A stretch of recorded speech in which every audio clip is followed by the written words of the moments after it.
Kos tu dah naik, tak apa, senang aja, pindah aja kat Malaysia. Orang Malaysia kan baik. Nanti dia tanya khabar, datang di mana, dah makan ke. Tak payah bayar duit pun. Kadang belanja makan. Sebab tu, pilih Malaysia lah, senang. Semua, selamat datang ke Balas Klasik. Terima kasih singgah di channel saya.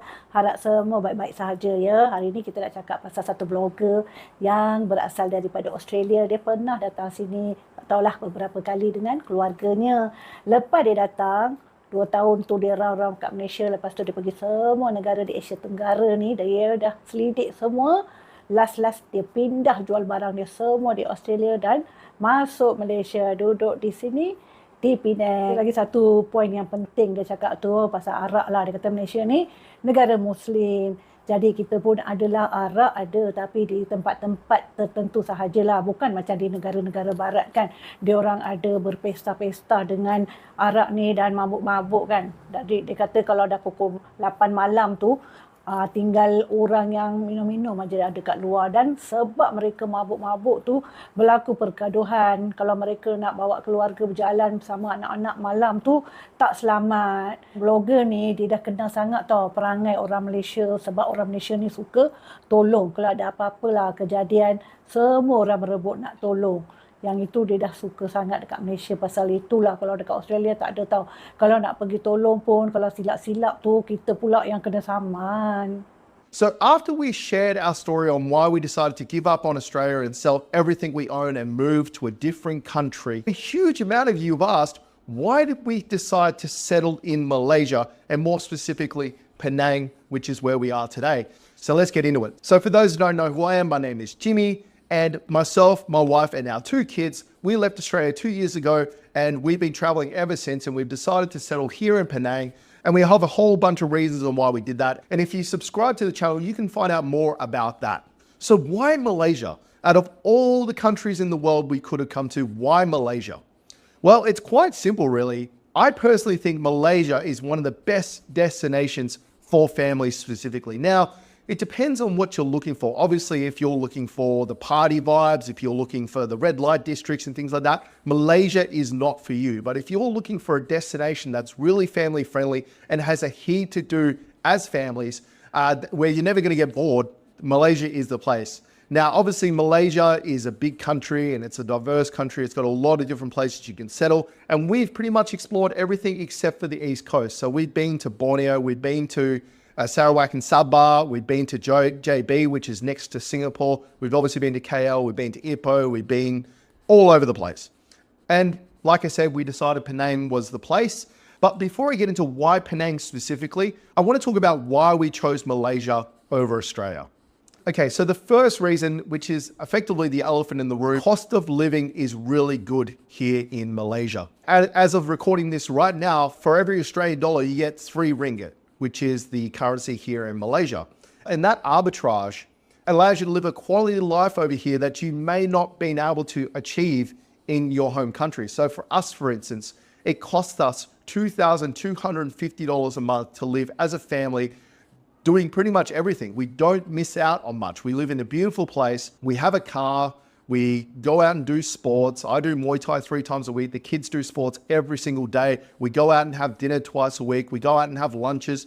We don't miss out on anything, and we're spending less than $2,500 a month all in to be able to do that. Now, if we were to live the life that we're living right now in Australia, you could almost double that, especially with the sports and the amount of activities we do outside of just the basics to live. We'd easily be spending $4,000 to $5,000 a month in Australia, and probably closer to $6,000 if you include rent. So guys, just before I continue, there's been a lot of you asking about how logistically we did this move and how we did this trip. If you're interested in learning more about that, just go into the description of this video, hit the Instagram link, hit us up, and we'll see if we can help you out if you are serious about potentially leaving Australia and moving somewhere else. Okay, let's get back to the video. You got to remember that Malaysia is a predominantly Muslim country. And because it is a Muslim country, drinking is not as big a thing here. And because of that, there's so many things going on all the time here at all different times of the day.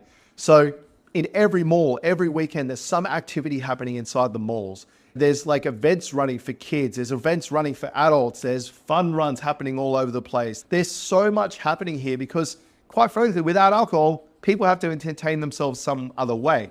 And that lends itself really well to families because the family unit is really important here in Malaysia and families go out and do things together. So there's a lot of things to do as families here in Malaysia. And I would argue that there is in Australia as well, but the cost of doing that stuff in Australia makes it prohibitively expensive to do on a regular basis.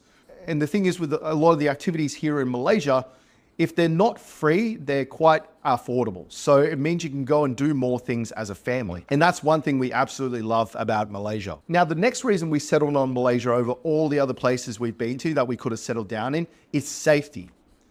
I have never felt safer than I have in Southeast Asia. And that goes for Australia. I would never walk around in our hometown past 8 o'clock at night.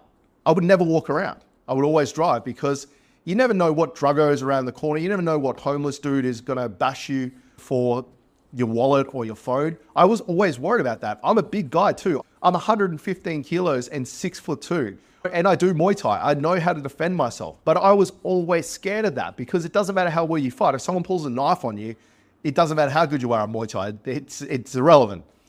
I've never felt unsafe here in Malaysia.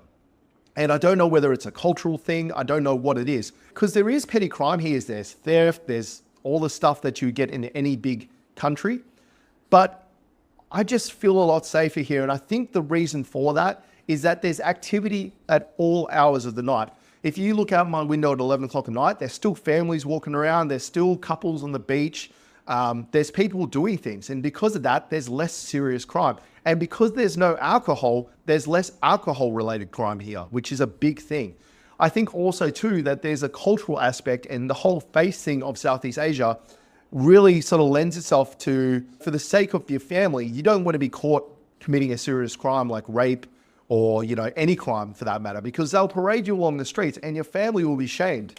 And for a lot of people, that's a worse sentence than going to prison or going to jail. Is like the family is everything here. And because of that, they don't want people, like you don't want to be the one that brings shame to your family. Whereas sometimes I feel like in Australia, a lot of people don't care about that. So I really do feel a lot safer here in Malaysia, especially with my kids out at night time. I feel comfortable walking back at 9 o'clock at night from the beach here back to our house, knowing full well that even if we walk down a dark alley, the chances of something happening to us are very, very small. Whereas in Australia, you just don't know. All it takes is some guy that's drunk to be walking home at the same time as you, glance an eye at you, and all of a sudden you're in a fight or, you know, you're in trouble. And that scares me. And the whole of the Western world is moving that way. I will say this though, we don't display wealth. You can see I don't have my wedding ring on.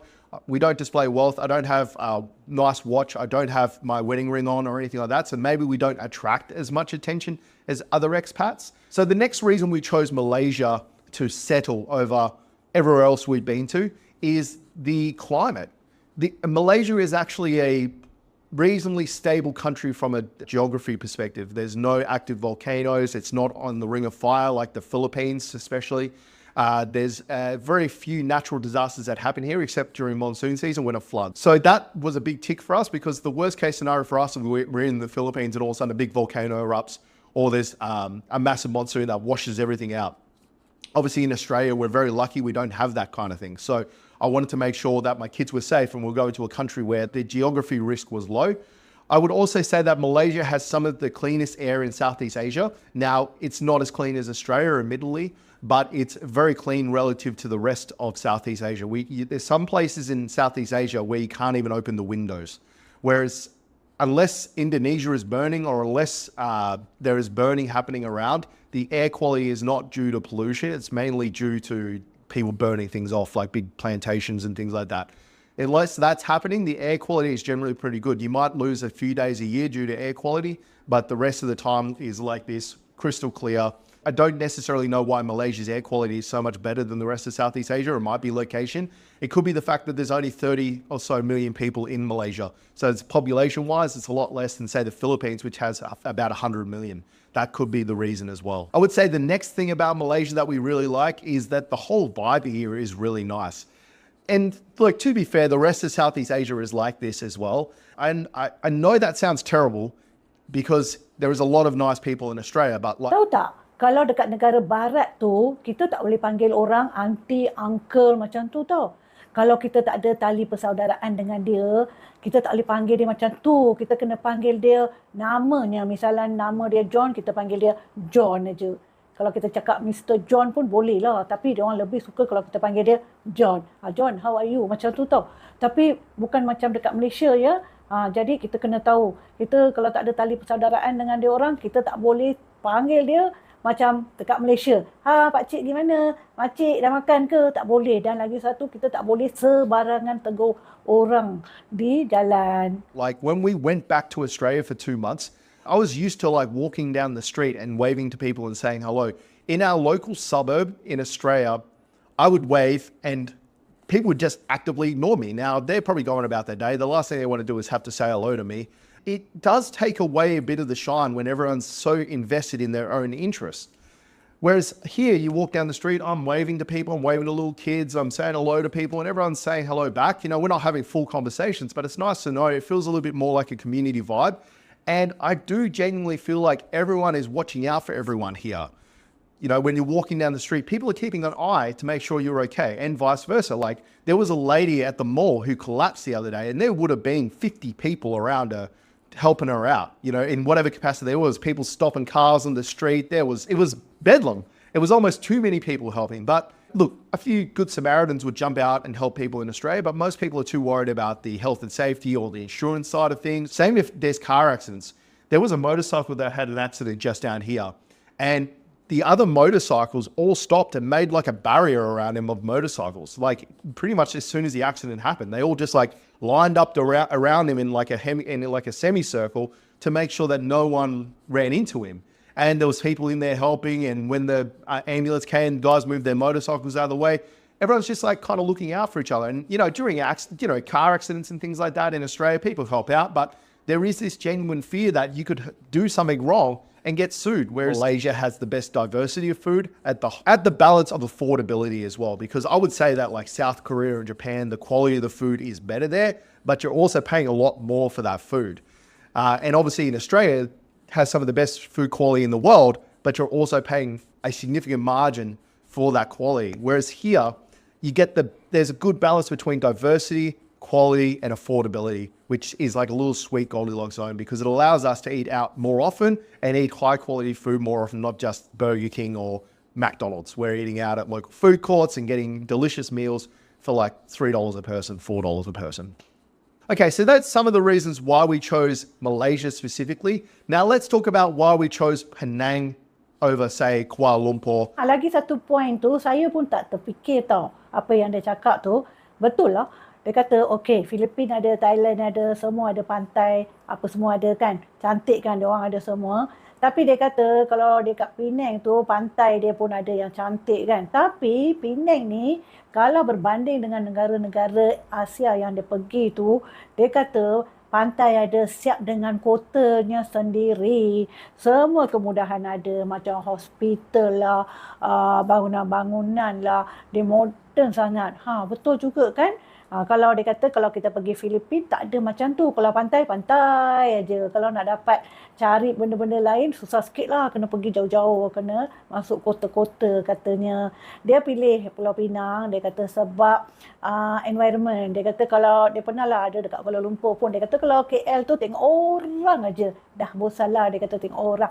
Tapi dekat Penang tu dia kata tenang. Jadi dia macam hilang stres. Lagipun dia kerja daripada rumah. Best kan? Tapi saya tengah fikir tau, kalau kita orang Malaysia ni, macam saya lah, golongan B40 ni kan, kalau harga kita, kos kita semua naik, kita pula nak berpindah pergi mana ya? Which is the capital of Malaysia. Why did we choose Penang? Well, really, it comes down to a couple of things. Firstly, Penang has this really awesome island vibe. It's on an island. Penang Island is an island, and it still has the island vibe. You know, you ride around and you see people on their scooters. I don't know, it's hard to explain. Kuala Lumpur was super busy. Kuala Lumpur is busy, there's lots of traffic, there's people going in all directions, and there's highways everywhere. In Penang, yeah, it's a little bit more difficult to get around because the major freeways in Penang are few and far between. But everyone is so spread out around the island. Like we're in a place called Batu Ferringhi, which is on the back end of the island, which is its own little township on Penang Island. and it's got its own little vibe. It's a really nice vibe. It's a little bit more relaxed here, which suits us as Australians because where we lived in Australia was a little bit more relaxed as well. I think the other reason we chose Penang is the ocean views. In KL, you're looking over a sea of people, especially if you live in one of the big towers. You're looking literally in all directions at millions of people. Whereas here, we have a 180-degree view of the ocean, and it's nice to just look out at the ocean and just look at the cruise ships going past and, look at the otters and stuff that pop up. When we were in KL for a few months, it was awesome to look at all the traffic and all the activity, but it's just like bedlam. In my opinion, it creates anxiety, which looking at the ocean, it reduces anxiety. It creates less stress. So that's part of the reason we chose Penang as well. And Penang is self-contained. It's not a small island. It's got all the things you need from infrastructure. It's got major hospitals. It's got an airport that we can fly directly back to Australia in. It's got several shopping malls. It's got all the facilities here. Everything can be done on the island. You don't actually have to leave Penang Island, really, unless you have to go to KL. But you can literally do everything you could do in KL here. You just don't have as much variety and choice, but it's all on the island. You don't have to leave the island if you don't want to, which we really liked as well, because we looked at other places in Southeast Asia that have this like island vibe, but there's no infrastructure. You go out to some of the islands in the Philippines and yeah, it's a way better view and the water's more clearer or bluer or whatever, but there's not even a hospital. There's not even a doctor's surgery on some of these islands. So that scared us. But that's the opposite of Penang. It's got the views. It may not be the best ocean in the world, but still calming, still does what ocean does. But you've got access to hospitals, you've got access to specialists, you've got access to all the stuff that you need if you have kids and you're a parent that gets worried occasionally. So those are some of the reasons we chose Penang specifically. And you tie that with all the reasons we chose Malaysia, which is basically the same here in Penang. And you've got a pretty compelling reason to check out Penang as somewhere to live, but also come as a holiday, because all of those apply if you're just coming here for a week or two on a holiday or a vacation. So I would definitely check it out as a holiday destination because it is beautiful. There's a lot to do. There's a lot to see. The kids are going to have a great time and you're going to get a lot of relaxing done.